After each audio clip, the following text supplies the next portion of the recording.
Assalamualaikum warahmatullahi wabarakatuh. Kembali lagi di mata pelajaran ekonomi bersama saya, Dian Zulul Arifah. Oke, pada video sebelumnya kita sudah membicarakan manajemen bagian kedua. Ada apa aja sih di manajemen bagian kedua kemarin? Dan apa aja sih yang akan kita bicarakan pada manajemen bagian ketiga ini? Nah, kita bisa melihat peta konsep ini. Pada materi manajemen, kita sudah membicarakan tentang pengertian manajemen.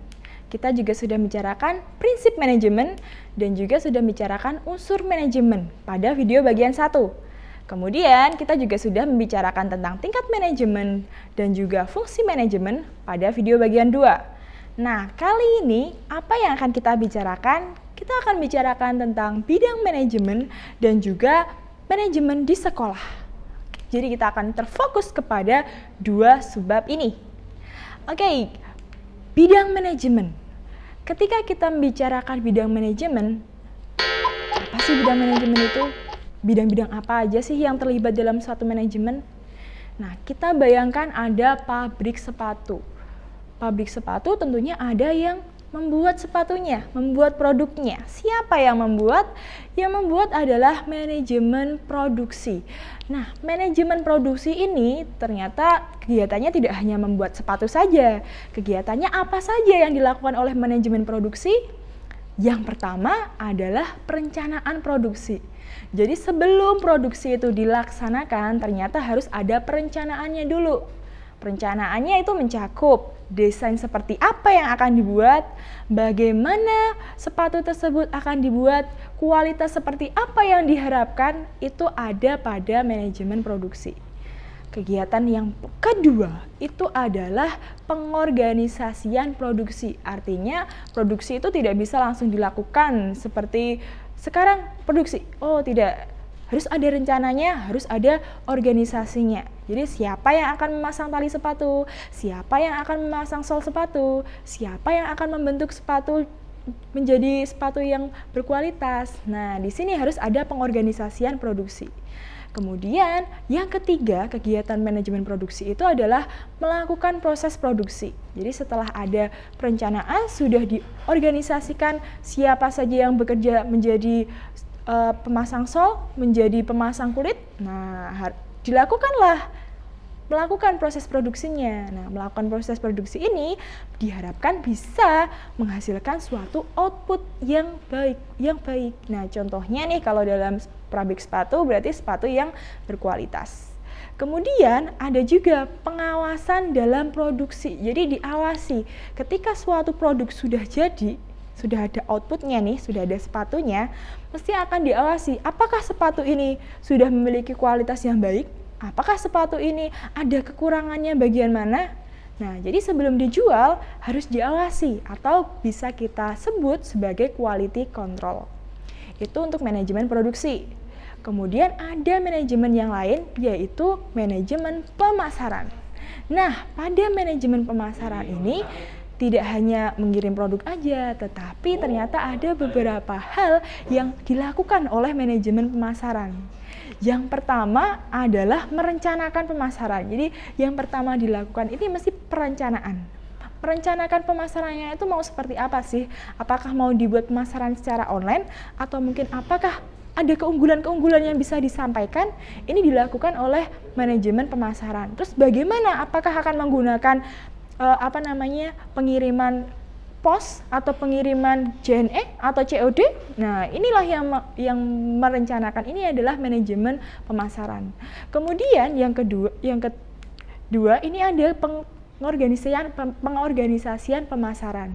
Jadi harus diorganisasikan bagaimana sih pemasaran itu, siapa saja sih yang akan bertugas menjadi pengirim produk, siapa saja sih yang akan bertugas untuk mempackage produk. Nah, kemudian yang ketiga ini adalah pergerakan pemasaran. Nah, jadi penggerakan pemasaran ini adalah melakukan jika produknya sudah jadi, sudah dikemas, sudah siap dipasarkan. Nah, dilakukanlah oleh manajemen pemasaran. Kemudian yang keempat ini adalah pengawasan dalam pemasaran. Nah, pengawasan itu tidak hanya pada produksi saja, tetapi pemasaran pun harus melakukan pengawasan. Artinya apa? Artinya diawasi apakah sudah sesuai dengan SOP, apakah sudah sesuai bungkusnya, apakah harus memakai bubble wrap yang lebih tebal. Nah, ini dilakukan oleh manajemen pemasaran. Kemudian ada manajemen yang ketiga, yaitu adalah manajemen keuangan. Nah, dari namanya saja sudah kelihatan bahwa manajemen pemasaran ini mengurusi uang, mengurusi pendanaan. Kegiatannya apa saja manajemen pemasaran itu? Intinya adalah mengatur pendanaan. Bagaimana mengaturnya? Yang pertama ini adalah memikirkan bagaimana cara mendapatkan dana.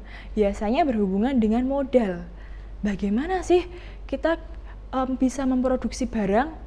Kita belum punya uang, bagaimana kita bisa mendapatkan modal untuk bisa melakukan produksi? Ini adalah tugasnya manajemen keuangan. Kemudian kegiatan yang kedua adalah mengelola dana keuangan tersebut. Jadi seberapa sih besar uang yang harus dikeluarkan oleh manajemen produksi, berapa sih uang yang harus dikeluarkan untuk manajemen pemasaran, berapa sih uang yang harus dikeluarkan oleh manajemen-manajemen yang lain.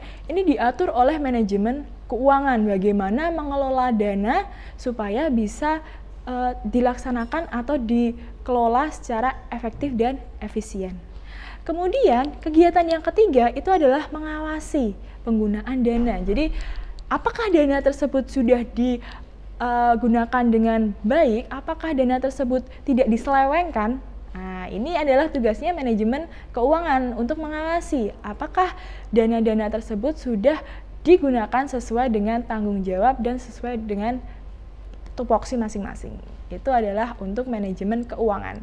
Kemudian manajemen yang keempat ini adalah manajemen personalia. Nah, kalau kita membicarakan manajemen personalia, dari katanya aja sudah kelihatan ya, personalia, artinya person atau uang. Jadi manajemen yang mengurusi tentang tenaga kerja. Nah, jadi semua yang berhubungan dengan tenaga kerja ini diatur atau diawasi oleh manajemen personalia. Kegiatannya manajemen personalia apa aja dong kalau gitu? Yang pertama adalah pengadaan tenaga kerja. Jadi tenaga kerja itu diadakan atau direkrut oleh siapa? Manajemen personalia.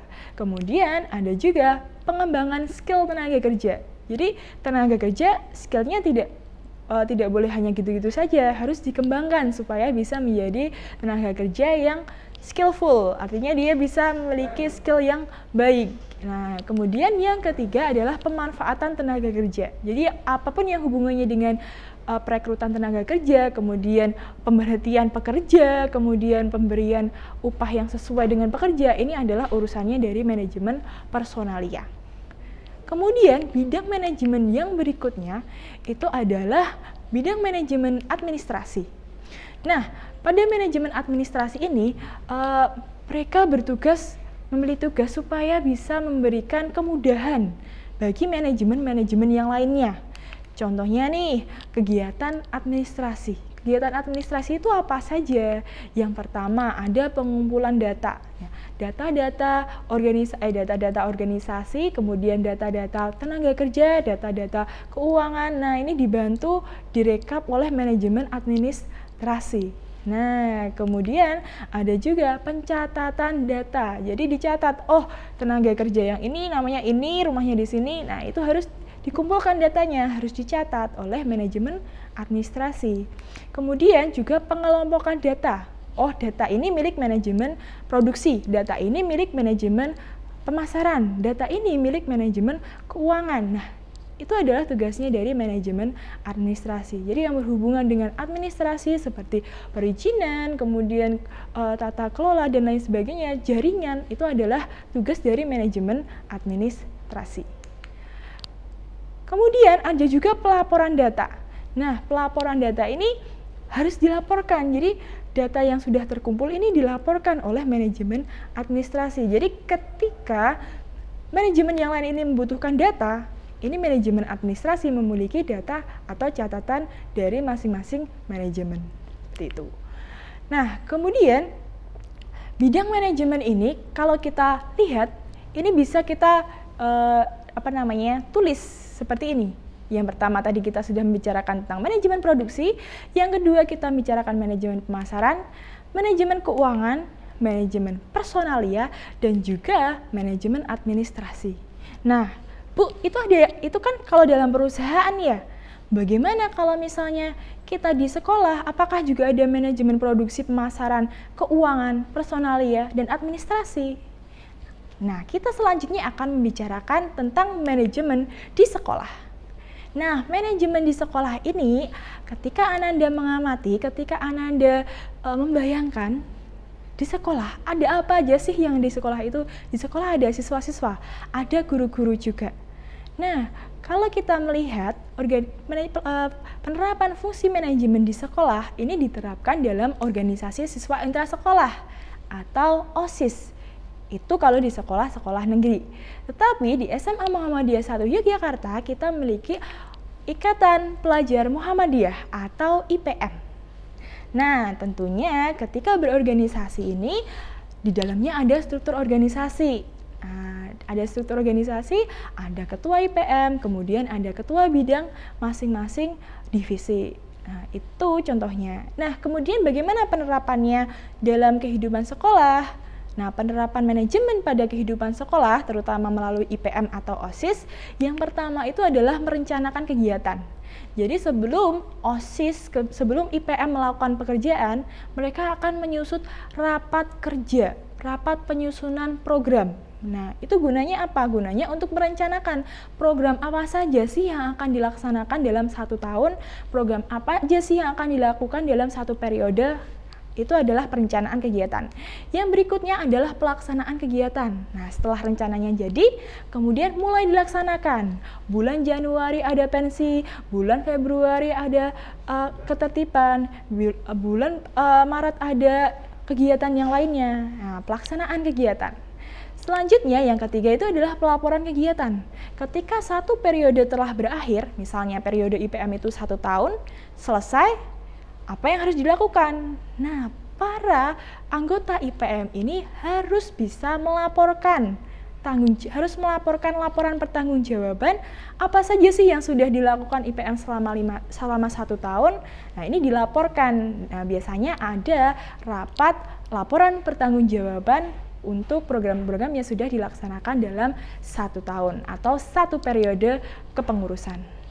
Oke, cukup sekian untuk materi kita pada manajemen bagian ketiga. Kita sudah membicarakan manajemen bagian pertama juga pada video sebelumnya. Kita sudah membicarakan manajemen bagian kedua pada video sebelumnya. Materi manajemen berakhir pada manajemen bagian ketiga ini. Kita akan bertemu pada materi selanjutnya. Sampai jumpa, see you and I see you. Assalamualaikum warahmatullahi wabarakatuh.